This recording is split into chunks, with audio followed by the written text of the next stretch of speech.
Olympic স্টেডিয়ামে সেমিফাইনালের প্রথম লেগ ৩-৩ গোলে ড্র হওয়ার পর ইতালির দৈনিক লা রিপাবলিকায় লেখা হয়েছিল যে এই ম্যাচ নিয়ে যে যেন বিখ্যাত কোনো চিত্রশিল্পীর ছবি আমরা দেখলাম অথবা কোনো বিখ্যাত সঙ্গীতজ্ঞের কোনো একটা মূর্ছনা আমরা শুনলাম। সেটা প্রথম লেগ ছিল। যদি আমরা লা রিপাবলিকার কথাই যদি আমরা ধরি, তাহলে সেই মূর্ছনা কিংবা সঙ্গীত কিন্তু এখনও শেষ হয়নি, এখনও ফিরতি লেগ বাকি আছে এবং ফিরতি লেগেও আরেকটি ধ্রুপদী ইউরোপিয়ান ক্লাসিকের অপেক্ষায় আসলে গোটা বিশ্ব, যেটা আজ বাংলাদেশ সময় রাত 1টায় ইন্টার মিলানের মাঠ সান সিরোতে অনুষ্ঠিত হবে চ্যাম্পিয়ন্স লিগ সেমিফাইনালের ফিরতি লেগ, যেখানে ইন্টার মিলানের মুখোমুখি হবে বার্সেলোনা। এই ম্যাচ নিয়ে তুমুল আগ্রহ ফুটবল প্রেমীদের, তার কারণ প্রথম লেগে যে ক্লাসিক হয়েছে 6 গোলের যে রোমাঞ্চপূর্ণ যে থ্রিলার ম্যাচটা, সেটা আসলে চ্যাম্পিয়ন্স লিগ সেমিফাইনালের উত্তেজনাকে আরও এক ধাপ এগিয়ে দিয়েছে এবং এই ম্যাচে আসলে দর্শকদের, ফুটবল প্রেমীদের আকর্ষণ করার মতো রাত জেগে ম্যাচটা দেখার জন্য বেশ কিছু রসদ জমা আছে দুই দলেই। যেমন ধরুন লামিনে ইয়ামালের কথা, ঠিক এই মুহূর্তে যদি বিশ্বের সেরা ফুটবলারের 3 জনের তালিকা করা হয়, সম্ভবত বেশিরভাগ ফুটবল প্রেমী লামিনে ইয়ামালকে সেই তালিকায় শীর্ষেই রাখবেন।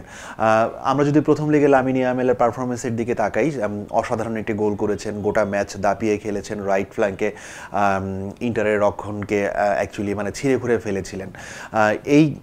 এই প্লেয়ারকে নিয়ে ফিরতি লেগের আগে আপনার ইন্টারের কোচ সিমোন ইনজাগি কিন্তু বলেছেন যে সবচেয়ে ভালো হয় যদি ইয়ামালের পায়ে বলটা না যায়, কিন্তু ফুটবলে তো আসলে সেটা সম্ভব নেই। ইয়ামালের পায়ে বল যাবে, ইয়ামাল দৌড়াবেন, ড্রিবলিং করবেন, ছুটবেন, এরপর তাকে কিভাবে আটকে রাখা সম্ভব হবে, সেটা আসলে ছক, ম্যাচের যে ছক, তাদের খেলার যে ছক, তাদের যে পরিকল্পনা, সেইখানে তিনি নিশ্চয়ই হোমওয়ার্কটা করে রেখেছেন। আরও একটি বিষয়, সেটা হচ্ছে ইন্টারের যে রক্ষণ, প্রথাগত ইতালিয়ান যে রক্ষণ, ওল্ড স্কুল রক্ষণ, সেই ওল্ড স্কুল রক্ষণ খুব স্বাভাবিকভাবে আলট্রা ডিফেন্সিভ হবে বার্সার অ্যাটাকিং ট্রায়োর এগেইনস্টে, রবার্ট লেভানডোভস্কি, রাফিনিয়া এবং ইয়ামাল।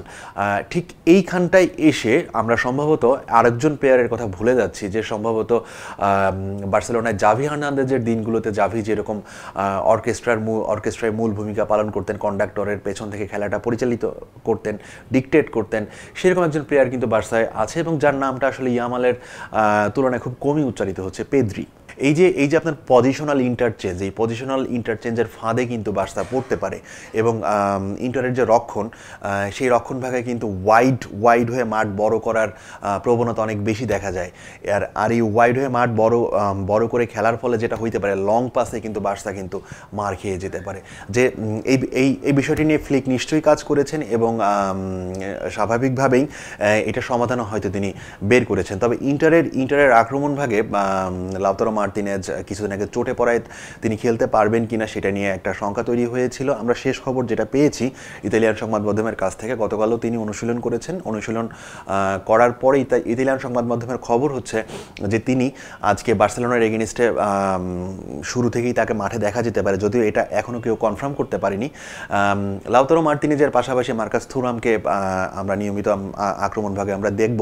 আর মার্তিনেজ খেলতে না পারলে মেহেদি তারিমি আছেন, মার্কো আর্নাউতোভিচ আছেন, তারা তার জায়গাটা পূরণ করতে পারেন। বার্সার চোটের কথা ধরলে কিন্তু ইন্টারের থেকে বার্সার স্কোয়াডের চোটের সংখ্যা বেশি। আলেহান্দ্রো বালদে, জুলস কুন্দে চোটের কারণে এই ম্যাচটা খেলতে পারবেন না, যেটা বার্সার জন্য আসলে একটু মাথা ব্যথার কারণ। জেরার্ড মার্তিনো, ইনিগো মার্তিনেজ, এদের ভিতর থেকে বিকল্প খুঁজে বের করতে হবে ফ্লিককে। তবে গতকাল রাত পর্যন্ত স্প্যানিশ সংবাদ মাধ্যমের যে খবর, সেই অনুযায়ী লেভাকে আসলে ফ্লিক সেকেন্ড হাফেও খেলাতে পারেন, তার মানে আমরা ফার্স্ট হাফ থেকে আমরা তাকে বেঞ্চে দেখলেও দেখতে পারি। বার্সার সেমিফাইনালের সর্বশেষ 4টি অ্যাওয়ে ম্যাচে তাকাই, বার্সা কিন্তু জিততে পারেনি।